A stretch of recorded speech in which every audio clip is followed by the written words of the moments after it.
something really amazing happens when you document things. Really interesting things start to unfold. It's almost like it automatically, psychically sets things in motion for you. I started to have people leave my team, but I also had people show up and said, I see you out there. I'd love to be a part of your team. I'll work for free if I can work with you. Those kinds of things just really inspired me to say, there might be really something here. All of a sudden, it started to spark my enthusiasm. It started to capture my imagination. From Six Story, I'm your producer, Diana Hong, and you're listening to Rev Up Your Potential with Hilda again, the show where we talk with entrepreneurs in Toronto about the stories behind their success and the lessons they've learned along the way. And now your host, Hilda again. Hilda again, rev up your potential, and you're in for a treat today because I've invited back Jackie Porter, who was in episode 8. We're going to talk about how she moved from a mentality of being a solopreneur, even though she has staff, to a CEO. I'm so excited how her journey has changed from episode 8 to now, and I want to share. Jackie is the head of Team Jackie, and she is part of CART Wealth Management. She is a co-author of Single by Choice, and she is Trailblazer of the Year for Wealth Professional, not just once, but twice, 2019 and just this year. Welcome, Jackie. Thank you for coming back on my show. So happy to be here, Hilda. Always a great time to speak with you. We have been colleagues and supported each other over the years. And I think the last time we were talking, we were talking about how you have really stepped up to the plate and evolved from this solopreneur mentality to CEO. So for those who don't know you, tell us a little bit about your background and even your earlier years. Sure. I am a financial planner, and I think I got into this industry, mostly for my own need for financial security. You see, I've been on my own since I was 16, was suddenly single, which is one of the reasons I'm impetuous around the books, Single by Choice or Chances. I was suddenly single at the age of 16. My mother passed away. I ended up moving in with one of my dear friends, roommates for many of our teens and high school years. And, I was making a lot of adult financial decisions early. Problem with finance is it's just not something you really learn about anywhere, right? So one of the things that I learned early on that even prepared me for being on my own was I had a very strong mother figure. My mother was someone who was very big on being independent. She, from the time I was around 7, I remember her talking to me about not relying on a man, having my own. And I saw her, do a whole bunch of different jobs, work really, really hard. And, I use the term loosely, but she recruited me for a lot of the things she was doing, like catering, and, she would do code checking, whatever she could do to put food on our table and pay the bills.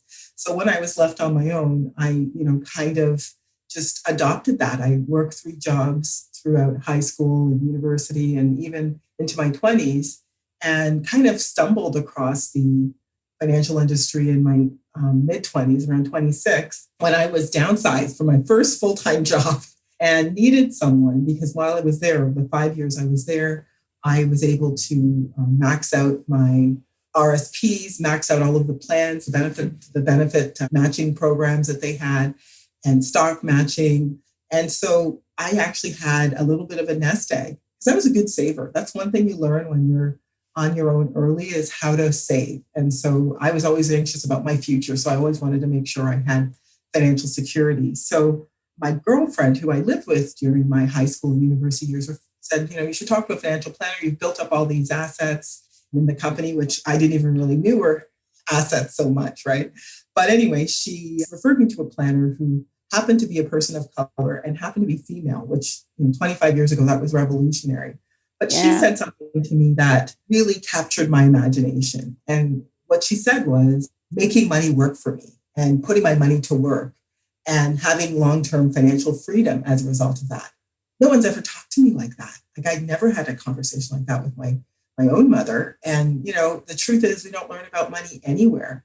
So that was really my first foray into the financial industry, because I thought at that point in time, it was 10 years from being on my own. And I just thought about how hard I worked and how hard it was. And I just didn't want the next 10 years of my life to look like the last 10 years of my life. So I actually wanted to get into the industry. So as this woman was talking to me about putting money to work, I'm like, how do I get into this industry? I know nothing about this. Please help me get into it. I need to learn everything I can because I really need money to work for me. I don't want to work this hard. And that really was what led me to this career path. As I got more successful and created my own 7-figure net worth, I thought about all the people who were like me, who knew nothing about money and who could really use the advice, and how much of a game changer understanding money was for me. Amy, you've encapsulated 10 years worth of your journey, but I'm just thinking back to that young adolescent, 16, having to now make adult types of decisions and to find the finances to sustain yourself. I remember in earlier conversations, people were suggesting to you that your career was as a hairdresser. Do you want to share that story? I mean, that's just, I think that's a reflection of the times, sometimes even now, where people of color were told that this is what you should be. Do you want to share that story? Yeah, absolutely. I think really what I take from that story. So this was when my mother was actually still alive. She was ill, but she was still alive. And we were just starting to make, in grade 10, you start to make those applications to thinking about your career path and what you want to do if you want to go to college or university. And my quote unquote guidance counselor, and I again use that term loosely, I asked him, what do you think I should be when I grow up? Figure out where my strengths are. And I would love his input. And I'll never forget, because he looked me dead in the eye when I asked him this. And he said, what do you think you should be when you grow up? And then he just stared at me. He goes, do you know that you're a person of color and that you've got, 3 strikes against you? Do you know this? Have you thought about that? And I was trying to think through all the strikes against me he must have met, because I came up with 2, I'm Black and female. I could never remember what the 3rd strike was. But that's enough as far as I'm concerned.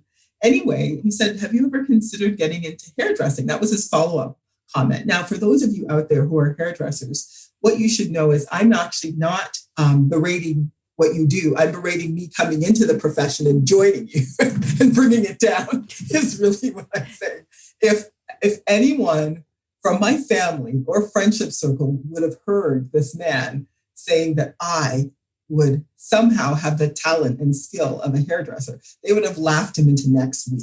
Because anyone who knows me knows I'm not skillful with my hands whatsoever, and I would have been a pauper if I had to depend on these for my livelihood. So I actually was I actually found what he said very helpful for me, because it actually made me realize I can't always trust other people to give me guidance on what my future should look like, because he clearly didn't know who I was. So he didn't get the opportunity to make any decisions on my behalf. So it was actually great that he said hairdresser. Maybe if he said secretary or I don't know what else, maybe I would have went, well, maybe. But I thought, this guy knows nothing about me. He doesn't get to decide what my life looks like. And kudos to you, because some people might have thought, oh, I'm not, that's what I need to be. And take the word of somebody who doesn't know them. And it's too bad he probably sent that message to a lot of other people, misguided a lot of people, because he didn't really know people enough to give that advice. But, no, it's true. And I'm lucky that he said something that was the actual opposite of what I knew my skill set was. So I consider myself lucky. As you're talking about your career up to the time that you met this financial planner, I'm hearing tidbits of strength, of resilience, of managing your time. So we're going to talk about now the fact that when I first met you, you had a team Jackie. Maybe you didn't call it Team Jackie then, but you had staff, but you didn't necessarily, you called yourself a lone wolf. Even though you had these staff, you're a lone wolf. Do you want to describe what that means? Yeah, I think psychologically, and by the way, apparently Gen Xers tend to describe themselves as lone wolf. So for the people listening, you guys should look that up if you're Gen Xer like myself. We spent a lot of time, like I know I spent a lot of time on my own in my childhood, I had to do a lot of things for myself really, really early.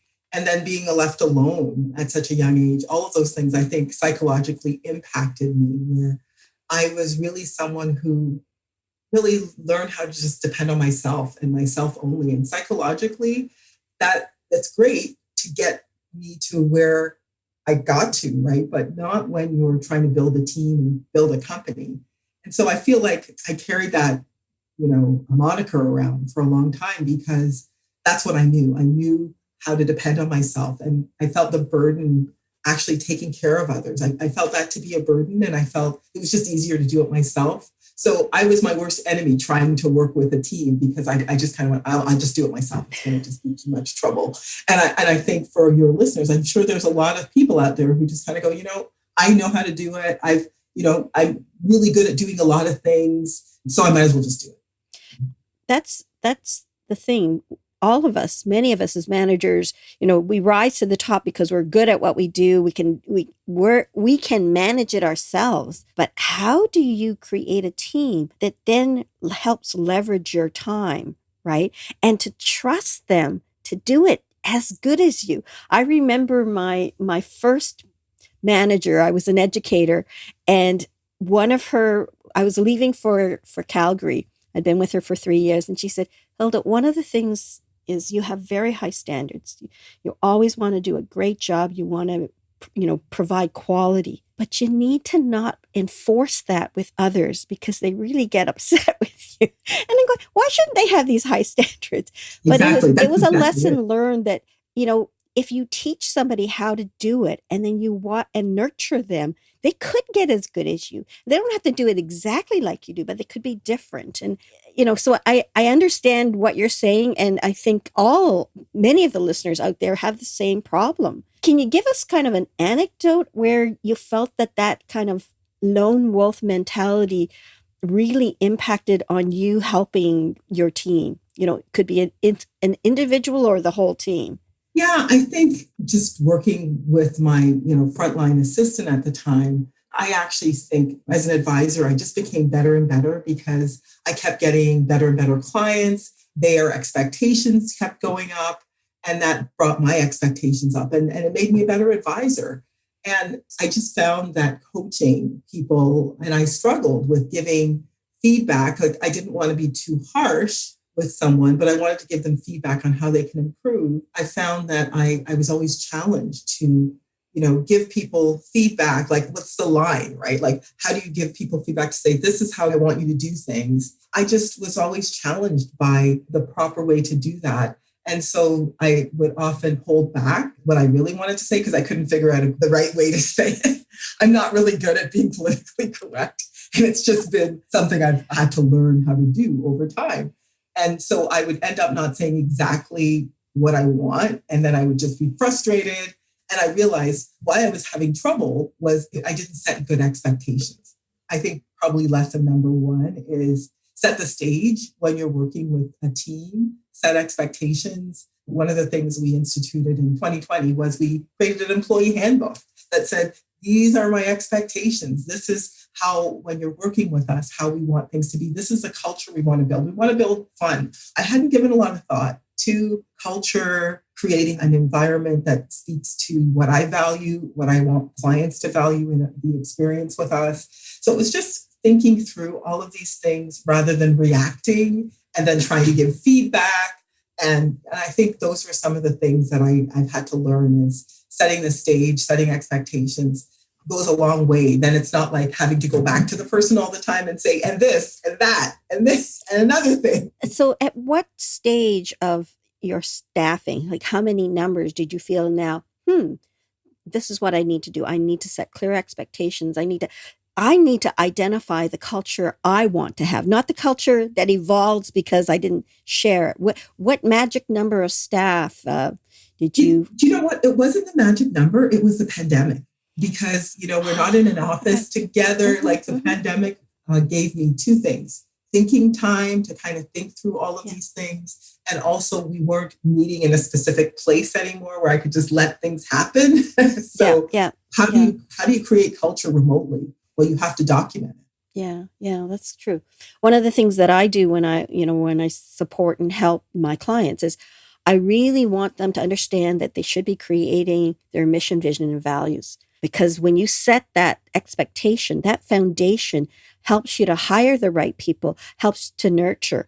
And I noticed, like, one of the things that I do when we're building our policy and procedure manuals, talk about what are your expectations, a little bit of history so people understand that evolution. And I use the term uplift. When you share things, when you're building that trusting relationship, you want to help uplift people. So I know a lot of people struggle with the right words to say, but the more you practice to say things in the positive or neutral, minimum neutral, the more you will build a stronger and stronger relationship. Yeah. No, So it's 100% true. And I found doing the handbook actually helped me think through, why did I start the team? What do I want to do with the company as time goes on? And it just gave me a lot of reflection time. And I often have that open just to look at, just to remind me, just as a reminder, because I find that helps me to continue to look at ways that the company evolves, because you kind of have to kind of keep going to it, say, yeah. here's where you are, here's where you are. And then it starts to help me evolve too. And it helps me when I'm having, conversations with my team, even with my clients. I have that in the background, and it just does a lot for, keeping me inspired, keeping the team inspired, and just kind of keeping the direction. I like how you say that, because I can feel that energy of moving from that lone wolf struggling to say the right things to this positive energy that you're creating. I want it to be fun. We need to do our work, but it's got to be fun. And I think that there's a mental mind shift in you. And I suspect the team has also shifted to this, Yes. like, we're together now. Tell me more about that. Yeah, you know what? It's so interesting, right? Because as I've documented what I want, set the expectations, and that's kind of how you create a culture, as I've come to learn, right? That a few really interesting things happened. People came to me and sought me out, and people left. So team members that I wasn't really that happy with, that I was always struggling with, that it just felt like such a challenge to move the needle from one place to the next, left. And then new people came. And I thought to myself, this is really interesting. Growth sometimes can be very challenging, and sometimes growth can be painful. And I think we spoke a little bit about this, Hilda. Sometimes growing a company, I often feel like it's going through puberty again, getting pimples, feeling a little awkward. But then all of a sudden, the next thing you know, you're like an adult, right? And then you go through, some other change. But I would say that that's kind of the process I felt like I've gone through over the last few years, is that prepubescent to adulthood scenario my company has, for sure. And throughout that, really the learning for me. And, the thing about life is you take anything that happens, any challenge, as either an opportunity, or you kind of can be bitter about it. It's always your choice. And when I look at this just from the eyes of a journalist, because my background is journalism and psychology before getting into finance, I think, if I gather all this data, what I learned about documenting all of the processes, because we had no choice and we wanted to create a culture remotely, and having this time, like this mixed blessing, COVID, right? Like, it gave me a lot of time to think about all of these things. I never had the time, I feel, to think about all of these things. And that gave me an opportunity to really be the master designer of the plan that I want, of the environment I want to create for my staff, for my clients, and also the legacy. What were some of those struggles to move from that mentality of, I can do it better, and how do I communicate so my team is like, we're working together as a team, to this time now where I think, we talk regularly, so that epiphany happened recently, and I said, you have to come on my show, because I hear the CEO now. I hear the person that's there guiding and directing their company and nurturing their team and fostering and building that. Share COVID that. happened. Huh? I really believe COVID You happened. think COVID was the pivotal thing? You don't think even before COVID you were starting to kind of see little glimmers of that? I've been seeking that for like the last, I would say, 2 years. I've been trying to figure out how to go from being the lone wolf and the reluctant leader to being the person who, owns the CEO. And so I've been questioning that and looking at it. And I think that, as I said, the blessing of COVID is I feel like I had time. I feel like I had thinking time. And I realized one of the things all CEOs need, and you have to intentionally carve out. I mean, it's unfortunate that a pandemic gave me thinking time. Like, why, as a leader, I didn't think I deserved that. You know what I mean? And so I think carving out the time was one of the crucial things. So Mondays and Fridays in my calendar are carve out times for me to think, because most CEOs carve out time in their day to think through all of these things, right? To have time to think about the company and what's going right, what's going wrong, and what can we change. So I had that in spades in 2020, like more than time than I've ever had. I wasn't having to drive places. I didn't have to, so I feel like I realized the importance of carving out that time in my life to do that. And then, I think the other part of it too is just that whole scenario of not having the team together and trying to figure out, how do I create culture with the team? How do I do that remotely? And having to think through that. And then the next thing that happened was documenting everything. I think something really amazing happens when you document things. Really interesting things start to unfold. It's almost like it automatically psychically sets things in motion for you. So I started to have people leave, as I said, on my team, but I also had people show up and said, I see you out there. I'd love to be a part of your team. I'll work for free if I can work with you. And it was just like those kinds of things just really inspired me to say, there might be really something here. And all of a sudden, it started to spark my enthusiasm. It started to capture my imagination. And I was actually excited to start to assemble this group of people who we had the same values. So I think that's the other thing, right? It's once you set things in motion where you're writing things down and you actually document your values, then you can kind of start to look closely at the people on your team to say, do they share the same values as you do? Because I have to say, I thoroughly enjoy working with my team members. And I can't say that was always the case, but then I had no rhyme or reason to choosing people other than the resume looked like it was the right resume. Yeah, it's so important for fit. As I read things, and of course I have experience with it, a lot of people will stay at a company or join a company because the values align. They don't have to be a perfect match. They just have to align. And if they align and you nurture them as individuals, the likelihood of people staying on are greater. And so I love, the things that you do. You're really reinforcing the reflection time. COVID has given everybody that opportunity to do that reflection time. I remember when my kids were growing up, I would be dropping them off at, different activities or the dentist. And those were the times when I would sit there and I would write strategically. We didn't have Google at that time or whatever, but that was the time. And I remember recently sitting in a doctor's office and I didn't have my phone with me. And I started writing because I had a piece of paper.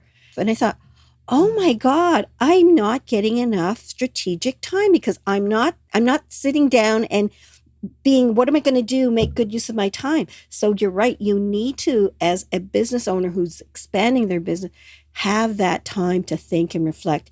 And you're right when you say, when you put it down on paper, you can visually see it now. It's not just floating in your head. It's seeing it and your staff can see it. And that helps you hire the right people. I'm so excited for you in terms of your newfound CEO mentality, your new team that's there. You do talk about a couple of people self-selected out of this. Can you give us a sense of how that felt when they left? Did you feel, what were your feelings going through that? So two things I'm going to say. I'm going to speak to that. And I wanted to just really remind people, because that's one of the lessons I've learned during the pandemic. You cannot afford as a CEO or as a lone wolf, because that's how you end up staying in that wheel of being the lone wolf. Yep. Have to carve out time to reflect. And I say this as someone who didn't do a very good job of it myself and learning from COVID. We hear that. We hear that loud and clear. Yes. But you can't afford not to do it if you want things to change for your business. you really need to carve it out, because otherwise then you're staying in that circle of frustration, of doing everything yourself, of not leveraging your money, your time, so you can leverage making more money. So it all goes hand in hand, right? Like then your income doesn't grow. All of these things are contingent on you being able to look at your business and spending some time thinking what's working, what's not working. That's what every successful CEO does. Mm-hmm. So I just wanted to just to kind of reiterate around that. Yeah. Time is money. But then the other piece is, as far as people self-selecting out and what that felt like, can I say that was a feeling of relief? No, I wanted you to say that because I'll share my thoughts after, but yes. Because it's kind of the equivalent to me of a relationship that's no longer working, but you don't want to be the one to put it to an end. You really want the other person to say, it's not working. It's not me, it's you. Or it's not you, it's me. Whatever, how does that go again? But I felt a tremendous sense of relief when people in my team self-selected out. And what I can say is, I wanted the best for that person, because as a person, I care about them, but I just thought that wasn't going to be where we should be, because we don't share the same values. Mm-hmm. And it's almost like as soon as that person left, the skies opened up and everything became better. We got better clients, things started to happen, and everything felt more positive and easier, less hard. And I find that repeats itself over and over again when I talk to people. They wish they had done it sooner. Yes. Sometimes I have one person who said, I waited 3 years for that person to finally leave. And I'm going, what do you mean by that? We sometimes as business owners don't have the courage to have that kind of conversation to guide somebody to somewhere. And when it happens, the owner feels better, the entrepreneur feels better, but the staff do too, because maybe there was tension, not just between two people, but the whole team. But you know what? You're 100% right about that, Hilda, because that particular individual's lack of enthusiasm brought down the whole team. And you can even see it in our meetings, that she was a person who never, barely had her camera on. She just wasn't as engaged as everyone else. So it just kind of brought everyone down. And you don't realize how negative energy can just have such an impact on positive energy. Yeah. So everybody became more enthusiastic. The team started to work better. People are collaborating as a team so much more since that individual has left. And so all I can say is, we've definitely had challenges because it's been really busy and we've been short staffed. I actually took the time. I took a lot of time to find the right fit before rehiring, because I realized, you know what, you want to put just as much thought into bringing people on as you do in getting rid of them.